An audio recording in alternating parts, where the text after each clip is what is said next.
Karl Marx versus Max Weber, Views on Social Order. Karl Marx versus Max Weber. The social order of the state is an essential determinant of the life chances every individual can have. It can be defined as the particular organization or structure of society that imposes specific values, rules, standards, norms, and practices on its members. It is a hierarchy where some individuals hold more power and rule the country, while others conform or struggle for their position. Capitalism, as a leading economic system, significantly influences social stratification. Fathers of sociology, Marx and Weber, elaborated on concepts of social order and class. Although they both criticized capitalism, Weber's ideas on class interaction seem to be more applicable today. Karl Marx, Class and Social Order. Marx sees class more as a social relationship rather than a rank in society. The German philosopher considered capitalism a social and economic construct grounded on hostile relationships between two major social groups, proletariat and bourgeoisie. Under this theory, people historically divided themselves into two unequal classes that created room for an ongoing class struggle. In Communist Manifesto, he explains that the modern bourgeois society that has sprouted from the ruins of feudal society has not done away with class antagonisms. It has but established new classes, new conditions of oppression, new forms of struggle in place of the old ones. Hence, social order is determined by society's economic structure that ignites particular social relations needed for goods production.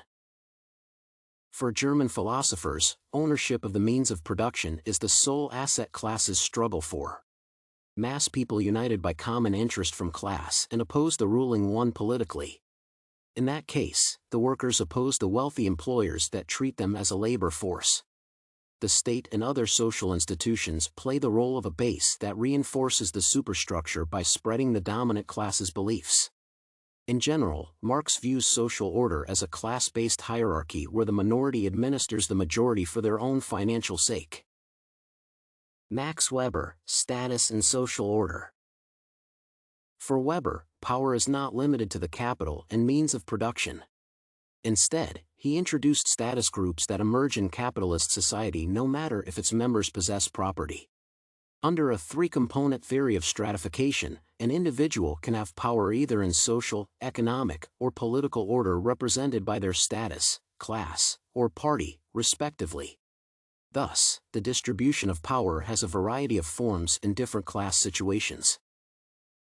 Max Weber argues that social class forms under different types of antagonism, social actions, and the current market situation.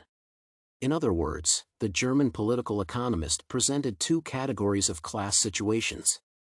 The first one takes place when the dominant social group monopolizes the means of production. In this case, wealthy people tend to struggle with each other for power, while other groups have limited life chances. On the contrary, the second category is based on individual social characteristics such as education, skills, and abilities. Here individuals can sell their capabilities to endorse greater life chances even without owning capital. Hence, people struggle in different economic situations for their interests rather than the objectives of more generalized social groups.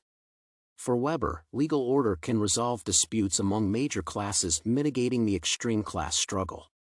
Instead, people tend to form status groups based on their choice and compete for reputation and prestige. The party class seeks political power for personal or social change reasons. Comparison. Both Marx and Weber tried to explain how and why people formed social groups under capitalism. Marx's theory views social order entirely through the economic prism, whereas Weber's approach to stratification is multidimensional. For Marx, hostile and ongoing class struggle is driven by the unequal distribution of wealth and power. The power of the market and economic behavior is the overarching concept of his works.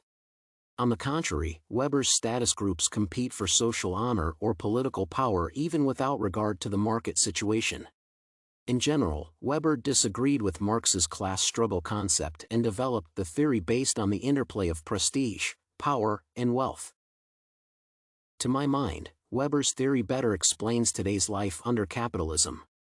It is true that wealth still plays a dominant role in society.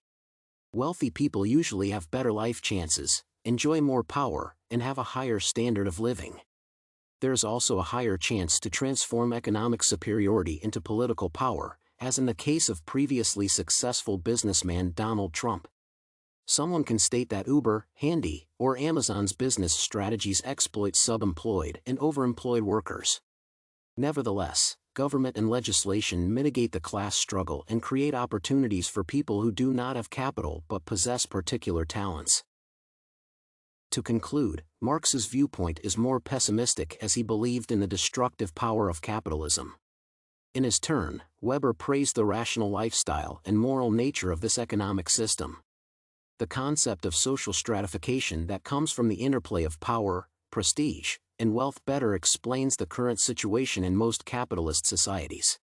I believe that the current social order influenced by globalization is more liquid than it was before. Power distribution is a multidimensional process and is not limited to wealth.